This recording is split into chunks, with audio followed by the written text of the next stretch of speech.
You're listening to Innovation Radio, where we interview entrepreneurs focused on innovation, technology, and entrepreneurship. Innovation Radio is brought to you by the world's first theme park for entrepreneurs, the Levan Center of Innovation, the only innovation center in the nation to support the founder's journey from birth of an idea through successful exit or global expansion. Now, here's your host, Lee Cantor.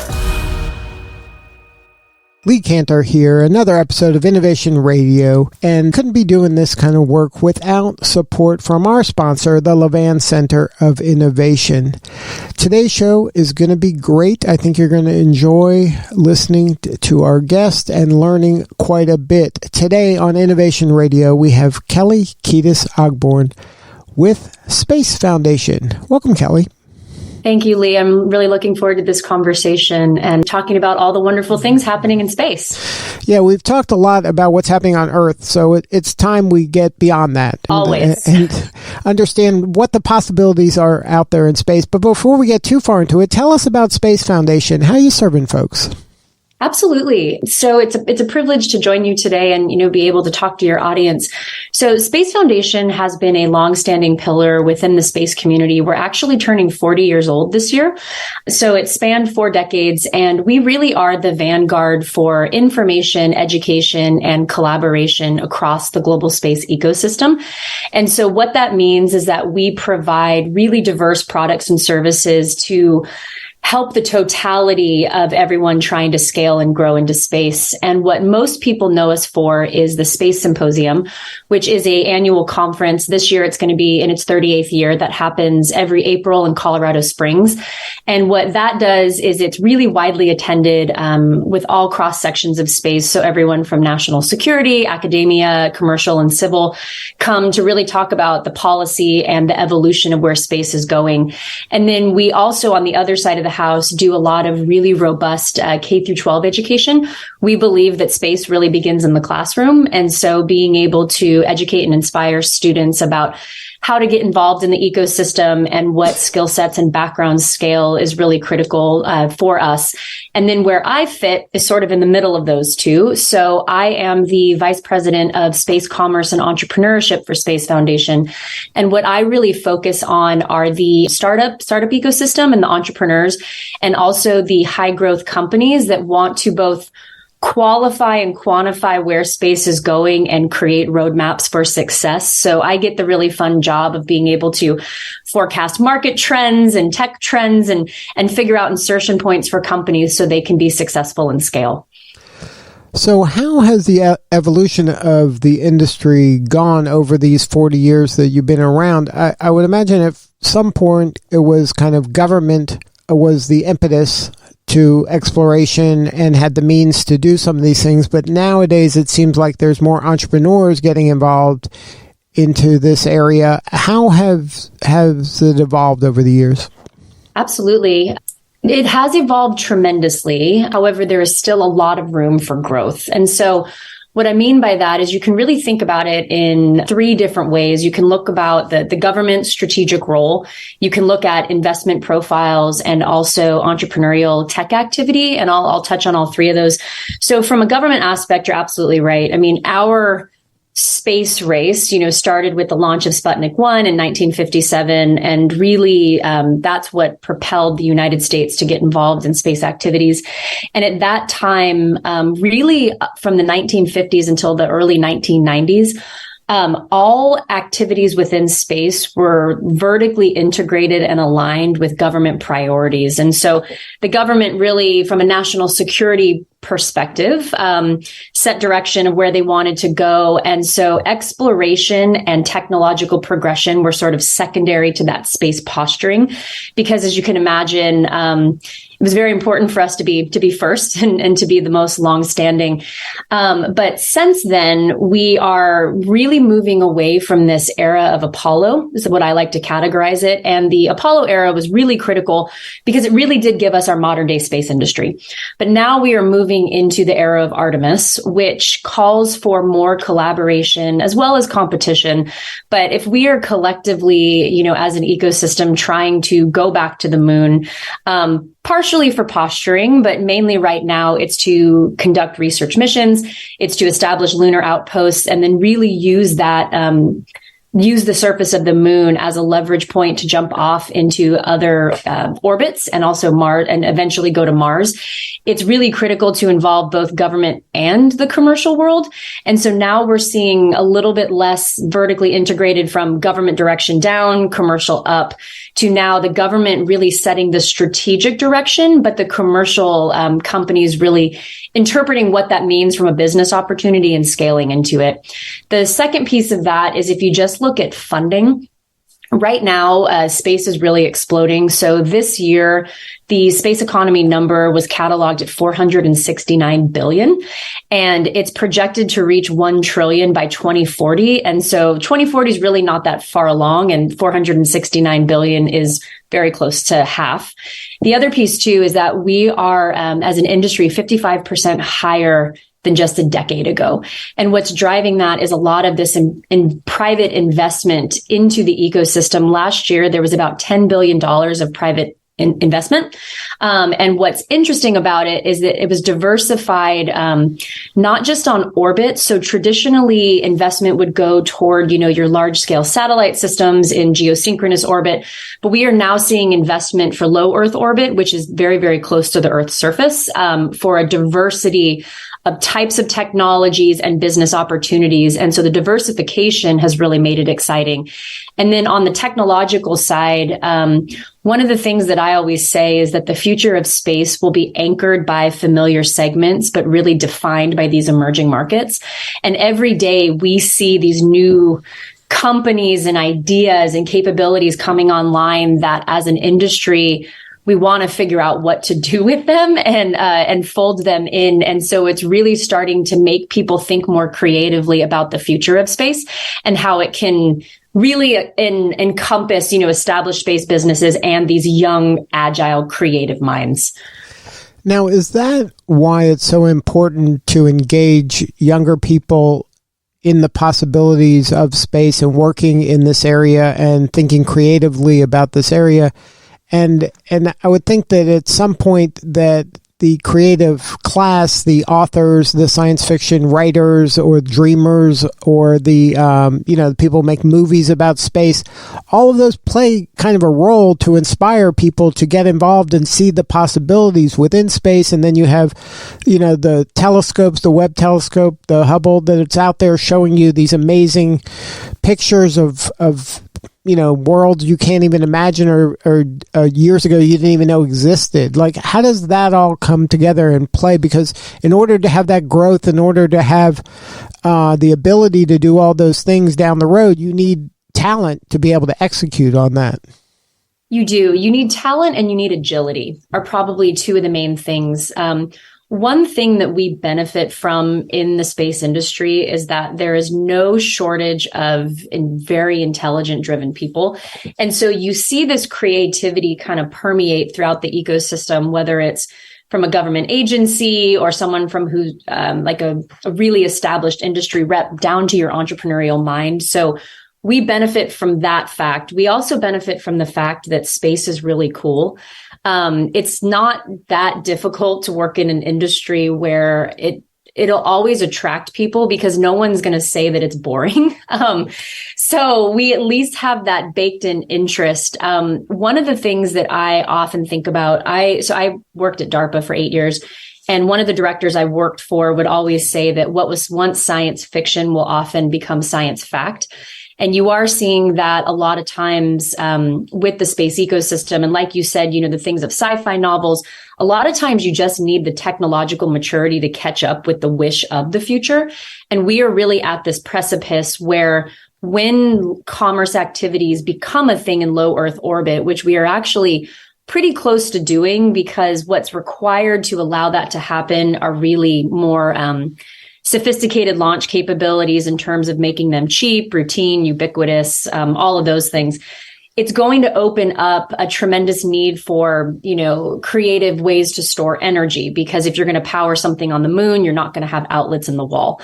It's going to look at creative ways of manufacturing and refueling and all of these other areas that people have been thinking about and dreaming about, but now it's becoming more possible. And so getting as many industries involved and recognizing that there is a place for them in the future space ecosystem now, I think is really critical, because once the possibility is there, we want everyone to be able to take advantage of it and also to be able to bring their inventions to us. And so one of the things that I think is extremely exciting is that I talk often about this concept of space adjacency. And really what it means is recognizing these secondary and tertiary markets and industries that are going to be relevant in 3, 5, 7 years. So once we have lunar outposts, what do the creature comforts look like? What is the environmental assessment around it? What do the textiles need to look like to keep humans safe for long duration missions on the moon? So these industries all have a heritage to space, and I want them to be able to self-select in and find their path within it. So right now, is that, like you mentioned, textiles?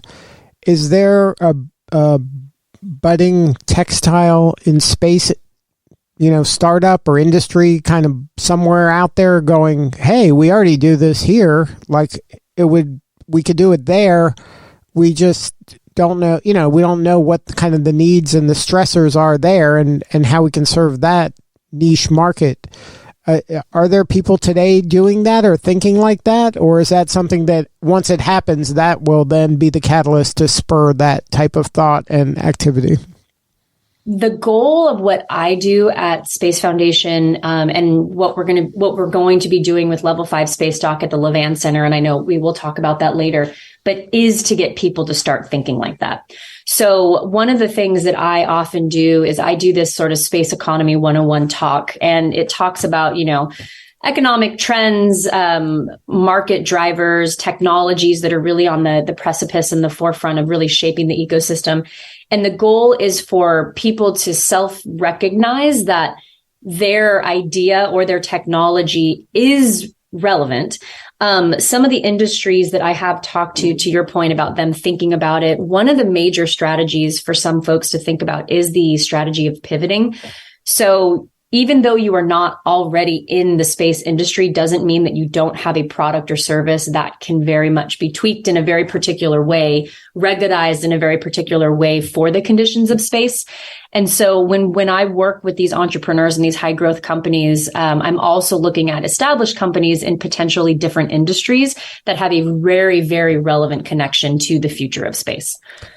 So what, like we mentioned, textiles, that probably isn't the first thing that would come to mind from a person thinking about, if we, are in space, we're going to need this. What are some of the other maybe things that are you can clearly see as needed, but a person here may not think of it as relevant to space, but it could be?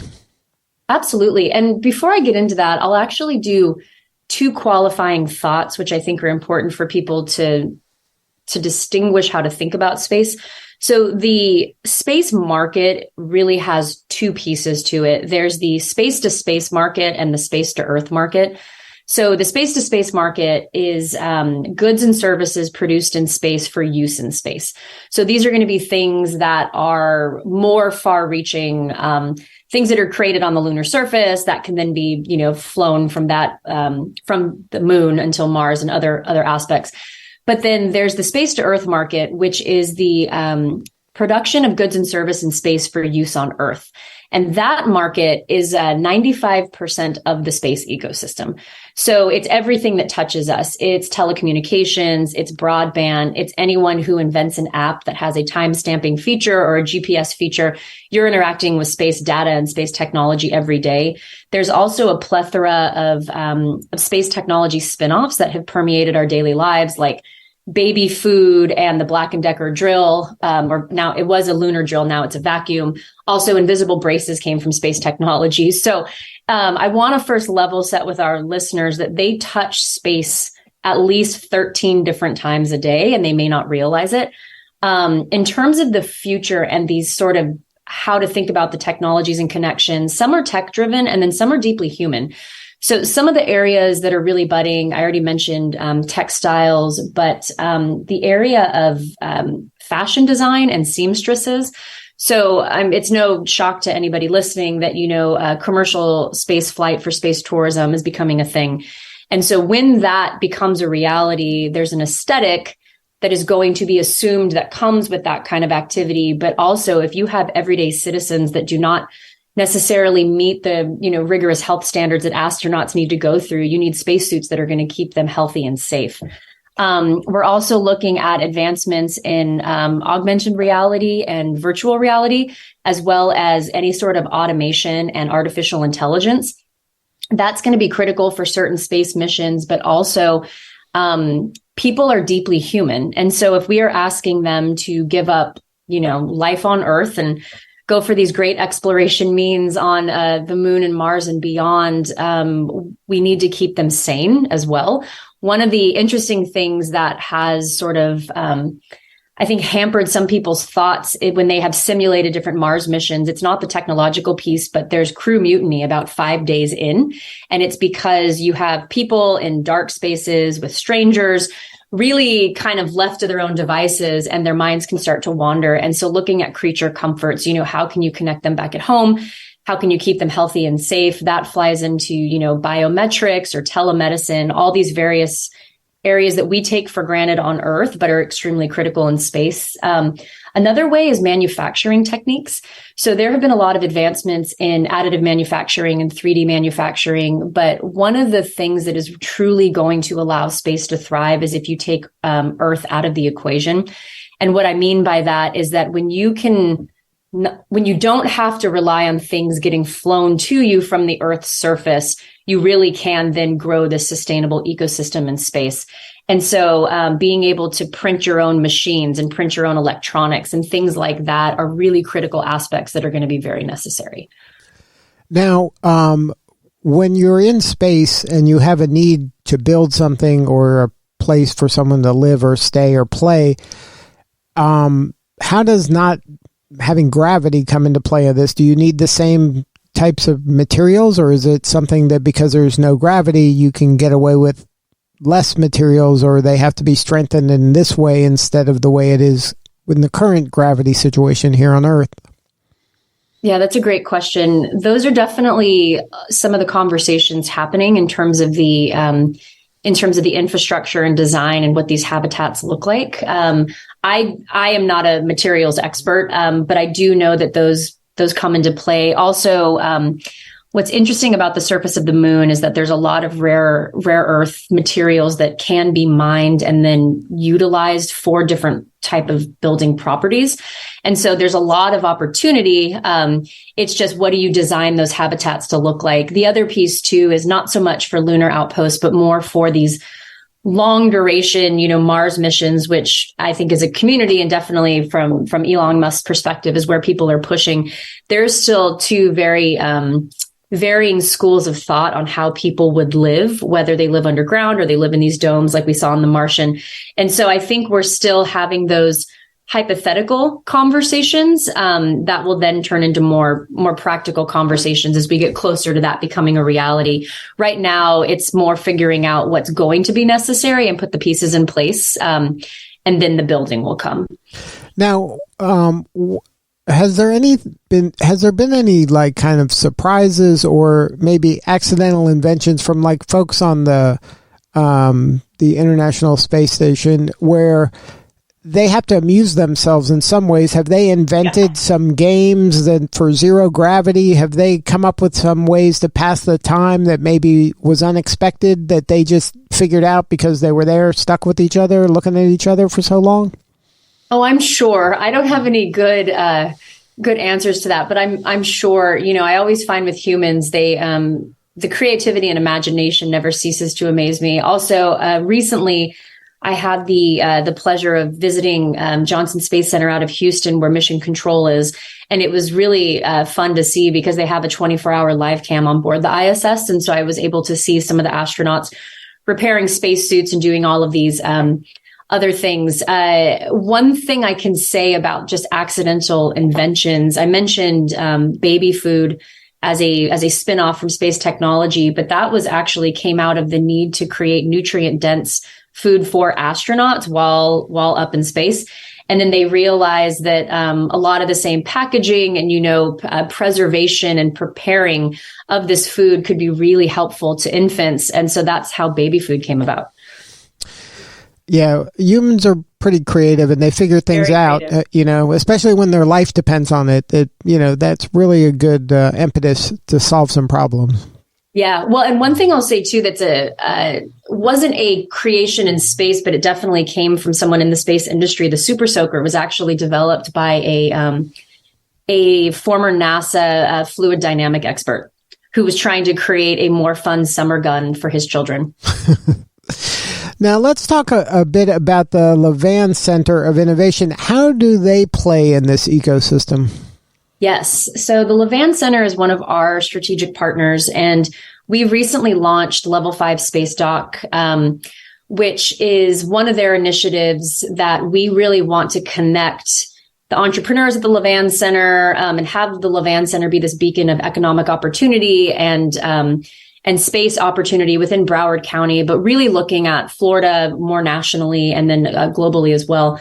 And so what we've established is a series of programming to help connect the entrepreneurs to the greater space ecosystem and train them for insertion and scalability. So we are going to be doing everything from very much space-focused cohorts. So following their structure of their founder's journey, which is very prosperous and very successful already at the Levan Center, we created what I like to call a space wrapping on top of it.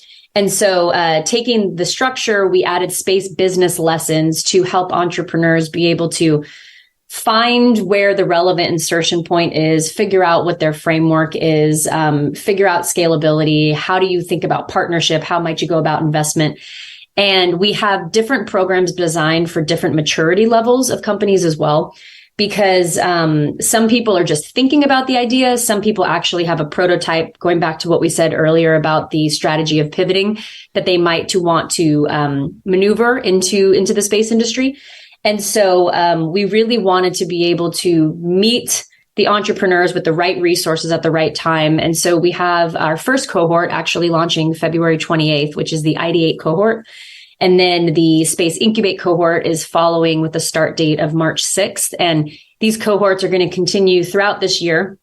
There's going to be different versions of them and then into next year. And then we're also going to be doing very different sort of space events and space panels. And so we're going to do various panels, one on, space medicine. So how do you think about the future of medicine? How can industries help create this framework of what's necessary for its growth and sustainment?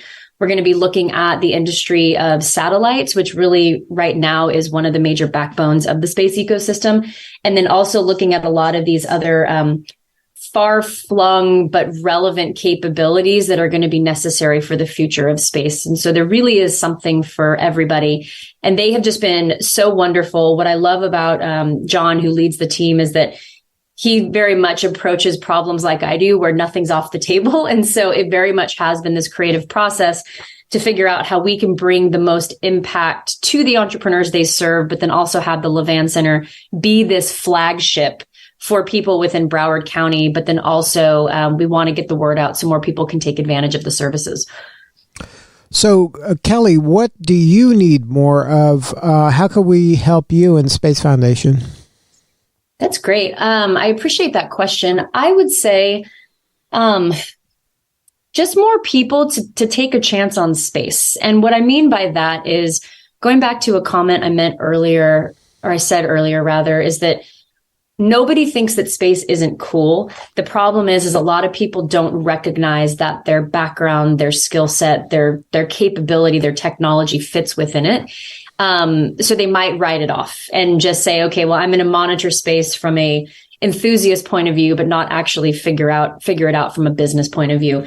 And so I would encourage them, to look at Space Commerce Institute, the entity that I run, to learn about how to think about space and how we want folks to grow. And then for those in Broward County, definitely check out the the level 5 space dock resources we provide, because as I mentioned, there really is something for everybody. I'm a firm believer that, entrepreneurship is not a one size fits all. There are very unique challenges that each company has. And so we want to be able to serve them where they are in their particular journey and help them succeed.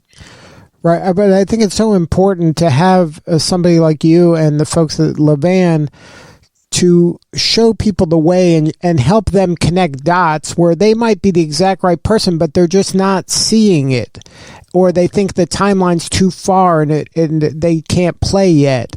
But somebody has to be there to kind of show them the path, or at least show them that it is possible, and to at least expand your thinking into this realm, because without those types of partnerships and without those types of relationships, it's going to take even longer. You'll have to build them from scratch, and there's already so many people doing so many amazing things here. It's just a matter of them opening their mind and connecting some dots so that they can see what's possible. Absolutely. And the point that you made is so spot on about people thinking that the opportunities are too far in the future. And one of the things that we really try to do is create a practical roadmap with very tangible elements and resources, because as you know, because you've worked with tons of entrepreneurs and businesses, is that even if something isn't going to be possible as a business case for 5 years, there's still things that you need to do now to prepare yourself for that. And so what I like to illuminate from a space perspective is being able to balance this altruism and excitement for where the future is going with real pragmatism for what's going to create ROI now. But for these companies that may have a technology and capability that will be really relevant, let them know exactly when their insertion point is and what they need to do now in terms of establishing partnerships or potentially tweaking their tech development timeline. There are really critical things that they can do to prime the path so that when the opportunity is there, they're ready to jump, as opposed to waiting and then being a bit too late to the game. Space is really attracting a lot of people right now, which is very exciting. I always say there's really no better time to become part of the space ecosystem.